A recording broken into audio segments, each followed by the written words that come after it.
Hey guys, this is a quick walk around of our Tentco rooftop tent. We bought this in South Africa. It cost us about 500 euros in today's money, which is about half the price of where a decent tent starts. You're probably wondering, how's it held up? We've had this tent for about 5 or 6 years now. We've used it often, we go camping a lot. So let me give you a quick tour, show you what it's all about. First of all, for the money, you get quite a bit of tent. 2.4 long, 1.4 wide, which is plenty room for two guys. A whole lot of stuff just added in there as we go along, you know, shoes and socks and blankets and stuff, and it never really gets cramped, which is nice. The ladder is the biggest disappointment and the biggest clue to where they saved on their budget, I think. It's very flimsy. These stairs are not angled when the ladder is, so you're always walking on this tight little edge of steel. Up here there are two flimsy little screws which you can find at any DIY store, which I'm surprised they've actually haven't broken off yet. Another thing that we do notice, I don't know if you can hear it now, it flexes quite a bit and it creaks and you get in and out, especially this bit that isn't supported by the roof rack. So yeah, it is a bit flimsy, I think through use as well. And the other side is you need to make sure you get this lip in here when you set it up. I think a few times we haven't done that in the past and it sags here, and it's probably led to the wood creaking a bit more than it should. So yeah, I thought since it's our last day of the campsite and they're closing us down and they're kicking us out, as it were, we'd show you how we take our tent down. We normally do a two-man job. So Vic's on the roof rack. We'll undo these first. Once again, these little eyes here are just simple little holes being drilled in there. There's nothing else that really holds them in place. But these, they've held up fairly well. They haven't bent or anything. So I'm assuming it's spring steel. And it's easy enough to pull out and unhook it in the middle. Obviously on the ladder, we take these down.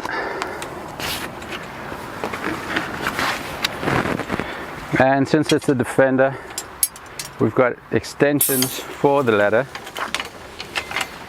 which are these guys, which you kind of need, otherwise this is what happens. So to close the ladder, it's all a bit iffy and shaky and you're not quite sure if it'll stay there in the long run. But nevertheless, we knew that going into it. For the money, this is what you get. So yeah, let's check with the Wingman. Yep, done. Ready? So I can start lifting it up here. Should be timing this really, show us how long this takes, or how short actually. So yeah, it's nicer with two guys because while I push it up, she can push all the canvas in. There are two little bungees inside which you attach, 4 of them actually, which do pull the canvas in as you close it, but not quite enough. So it is necessary just to go around the tent and make sure everything's in. Voila. Sure you knew this is what the spare wheel is actually here for, because it helps us trying to get to this corner here as well. The cover is quite a substantial heavy weight. It's got a bungee cord around the edge, and all you really do, we've left the front on because it's kind of easier that way. All you do is hook these around the corners. I'm not sure if it's easier with a zipper.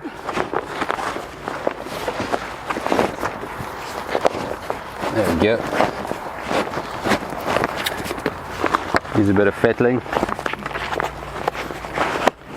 It's a tight fit, but the bungee just slips around the bottom of the tent. And we've left this thing outside on a trailer tent, on the trailer on the tent for years. Yeah. It hasn't leaked. Yeah. It's still dry. And this is very good quality. I'm really impressed. Okay, we interrupt this program for a slight technical issue. Forgotten to put the poles in, which is handy because we remove the tent sometimes and put it on another vehicle. It's handy if the poles go with the tent, right? That's what wingmen are for, eh?